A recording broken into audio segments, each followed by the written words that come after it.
నిన్న ధనరాజ్ చేసిన రామం రాఘవం సినిమా చూశాను.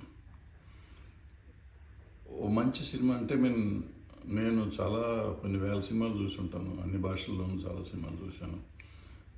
నేను కూడా కొన్ని సినిమాలు డైరెక్ట్ చేశాను, కథలు రాసుకున్నాను, ప్రొడ్యూస్ చేశాను.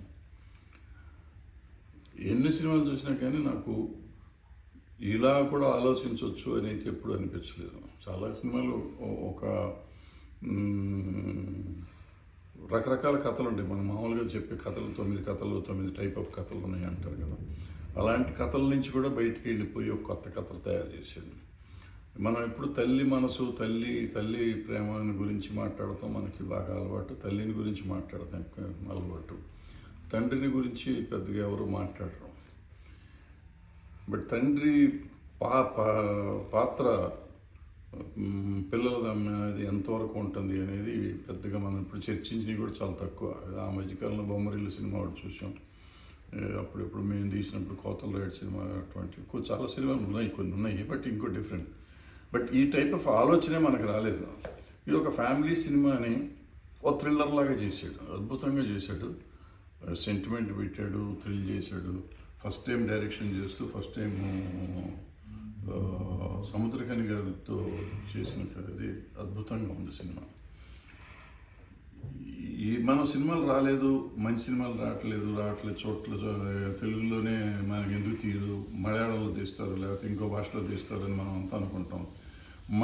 మన వాళ్ళు తీసిన సినిమాని మనం చూడటానికి కొంచెం ఇబ్బంది పడతాం. ఎందుకు ఇబ్బంది పడతాం అనేది నాకు తెలీదు.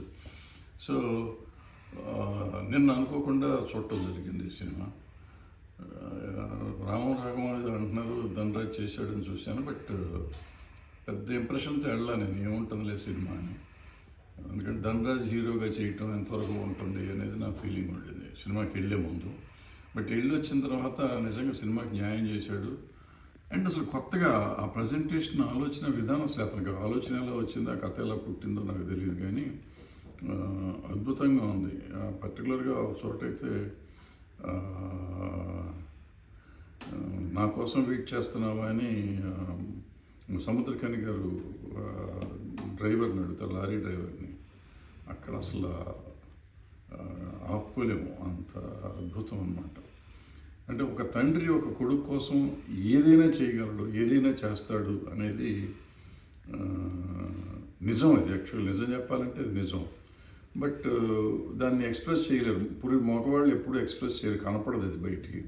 ఆ ఎక్స్ప్రెషన్ లేకపోయేసరికి తల్లి మాత్రమే చూస్తాం, తండ్రి చూడలేము అనే ఒక ఫీలింగ్ ఉండే మనుషులు మనం అందరం అదే పద్ధతిలో పెరుగుతాం. బట్ ఈ సినిమా చూసినాక తండ్రి ఆరాటం పిల్లల కోసం ఎంత ఉంటుంది అనేది అర్థమైంది.